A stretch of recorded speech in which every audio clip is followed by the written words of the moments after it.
ยผู้ใดกินไอ้ไผได้กินตำหุงข่อยนี่บ่ได้กินในเมื่อบ่ได้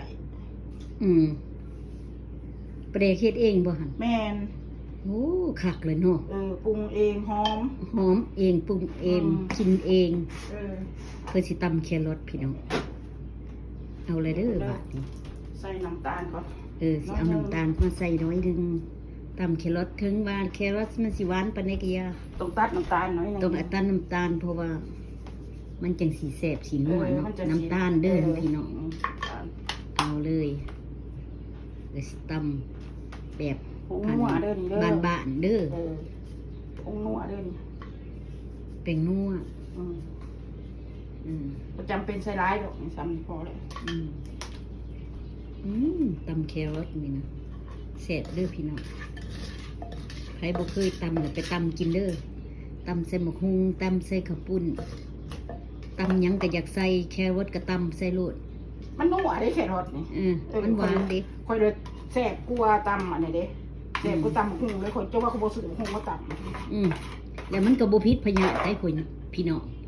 คันบักฮุงเฮากินเวลาเฮากินมันยังพิษอันพยาธิของผู้หญิงนะแต่ว่าแครอทนี่บ่พิษเด้อ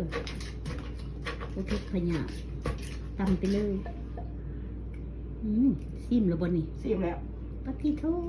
แซ่บบ่ แซ่บแล้วแต่ว่า แซ่บ มั แล้ น ว สิใส่ปลาแดกอีกเพราะว่า เพิ่นสิเอาข้าวปุ้นใส่ ข้าวปุ้นเทใส่โอ้คักๆๆๆๆ กินกับแคบหมูจำก็พอ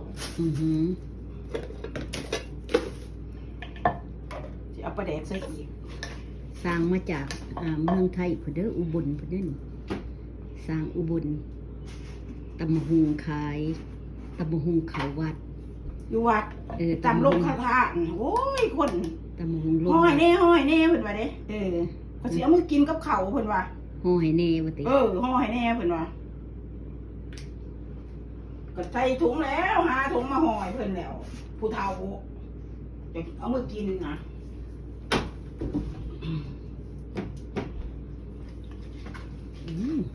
แซ่บโอ้โหหยวกพี่น้องหยวก หยวกเด้เจ้าหอม ปาดหอมบ่พวกเจ้าก็หอมคือกันบ่นี่ข่อยละหอมเลยเด้อนี่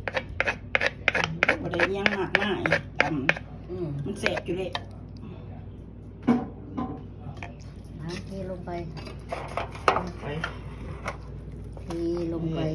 ไป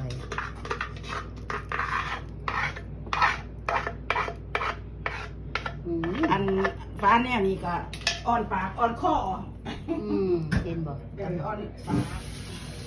อันเดียวแล้วพี่น้องหอม อ๋อประเดี๋ยวเขาเห็ดเองเนี่ย หอมประเดี๋ยวเฮาเฮ็ดเองว้าวso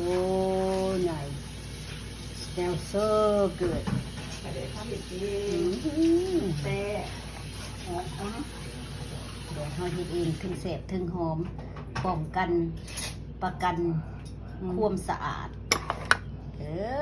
มากินเลยไปเด้อไปกินน้ำกันเด้อพี่น้องมาเด้อ